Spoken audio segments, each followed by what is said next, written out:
Madame la Présidente de l'Assemblée générale, chers collègues, Monsieur le Secrétaire général, Mesdames, Messieurs, distingués délégués. Madame la Présidente, au nom du Sénégal, je remercie votre prédécesseur et vous adresse tous nos vœux de succès à la présidence de cette 80e session de l'Assemblée générale des Nations unies. Je renouvelle au Secrétaire général, M. Antonio Guterres, notre soutien constant dans l'exercice de sa haute charge au service des États membres. Nous nous réunissons aujourd'hui en ces lieux symboliques du dialogue universel, comme porteurs du poids de l'histoire et de l'urgence du présent. Le thème de cette session, Mieux ensemble, 80 ans et plus pour la paix, le développement, les droits de l'homme, nous rappelle en effet le pacte fondateur des Nations unies, un pacte de coexistence pacifique, de sécurité collective et d'un ordre international fondé sur le droit.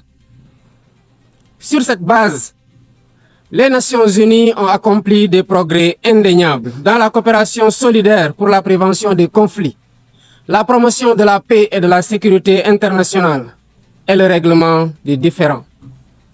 De même, des progrès significatifs ont été réalisés dans la codification de normes universelles pour la protection des droits de l'homme et d'un ordre international plus sûr et plus apaisé. Mais 80 ans après la création des Nations unies, le monde vacille à nouveau, comme si nous étions rattrapés par les dérives qui ont mené l'humanité à 2 catastrophes majeures en l'espace d'une génération. Nous vivons des moments de forte turbulence, de défis inédits et d'incertitudes multiples. Expansion du terrorisme, persistance de conflits anciens et nouveaux, dérèglement climatique, crise économique profonde, recul de la solidarité internationale et risque élevé de désintégration du multilatéralisme. Je n'oublie pas la course aux armements, y compris dans le cyberespace. Le plus préoccupant, c'est la déshumanisation désolante d'un monde d'émotions sélectives, selon les intérêts et les enjeux géopolitiques. Il ne peut y avoir de justice fondée sur le droit quand ce qui tient lieu d'ordre international est régi par la logique du 2 poids 2 mesures, par la loi du plus fort et l'esprit partisan. Dans ce contexte préoccupant, l'Afrique reste confrontée à des conflits armés, au terrorisme en particulier au Sahel, à la criminalité transfrontalière et à l'instabilité politique. Face à tant de défis, notre approche devrait être intégrée, combinant prévention, résilience et réponse ciblée. La paix et la sécurité ont un prix. Donnons-nous les moyens de l'assumer par un financement prévisible et pérenne des opérations de soutien à la paix en Afrique, avec des équipements adéquats et des mandats et règles d'engagement robustes. C'est la seule façon de faire face au fléau du terrorisme et de rétablir un minimum de sécurité et de stabilité dans les zones affectées. Je renouvelle ici la solidarité du Sénégal envers les pays frères engagés au quotidien dans la lutte contre le terrorisme. Au Moyen-Orient, le peuple palestinien continue de vivre la pire des calamités que les mots ne peuvent plus exprimer.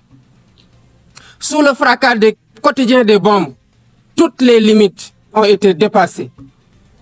Nous ne pouvons ni nous taire, ni détourner notre regard, car Gaza ne vit plus. Gaza, terre de larmes, de sang et de sueur, est devenu un enfer pour des millions d'âmes de tous âges, piégées dans une prison à ciel ouvert. Hommes, femmes et enfants agonisent tous les jours, privés de nourriture, d'eau et de soins de santé. Le Sénégal réitère sa ferme condamnation de cette tragédie que rien ne saurait justifier. En sa qualité de président du comité pour l'exercice des droits inaliénables du peuple palestinien, le Sénégal considère que seule la création d'un État palestinien indépendant et viable apportera une paix durable pour toutes les parties, chacune à l'intérieur de frontières sûres et internationalement reconnues. Mesdames, Messieurs, Il y a 80 ans, les pères fondateurs s'engageaient, à travers la création de l'ONU, à préserver les générations futures du fléau de la guerre, qui par 2 fois, en l'espace d'un quart de siècle, avait causé des millions de morts et d'indicibles souffrances. Au nom du Sénégal, je rends hommage aux pionniers et à tous ceux qui ont incarné les valeurs universelles de l'organisation, parfois au péril de leur vie. Dans ce monde en crise, les principes et les actes doivent rester les mêmes. La paix plutôt que les conflits, la justice plutôt que l'indifférence, le partenariat plutôt que les rapports de force. Mais cela n'est possible que par un multilatéralisme fort et revitalisé, pour en faire un cadre unique d'action, pour la paix, la stabilité, par le dialogue, la concertation et la résolution pacifique des différends. La survie du multilatéralisme exige qu'il retrouve ses principes fondamentaux. La responsabilité partagée et une solidarité active.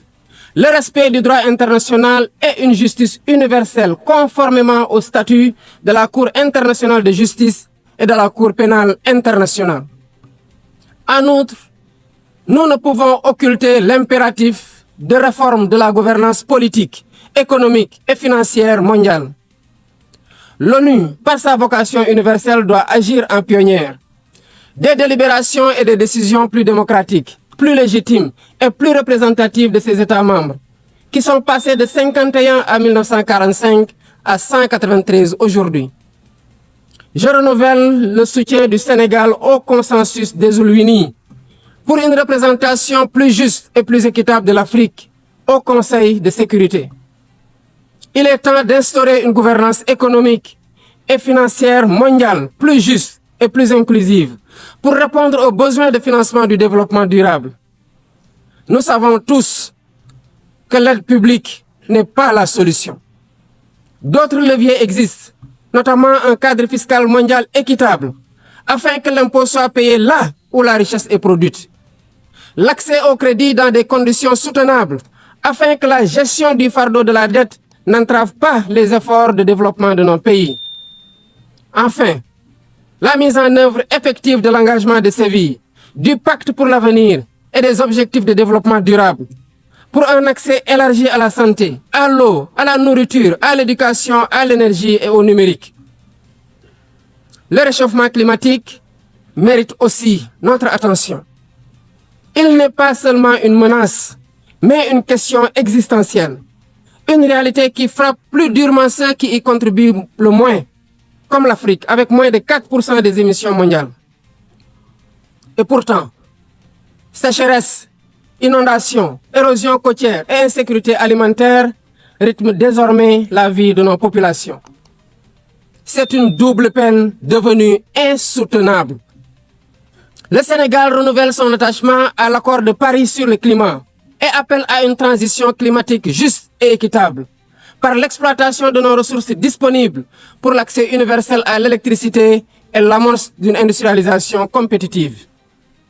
La lutte contre le réchauffement climatique se fera indubitablement avec des financements conséquents pour l'adaptation, la simplification et l'accès aux fonds climatiques ainsi que la garantie de transfert de technologies. Le Sénégal salue la création du fonds pour répondre aux pertes et dommages et appelle à la mobilisation de la solidarité internationale pour la constitution de ces ressources afin de financer les opérations sur le terrain.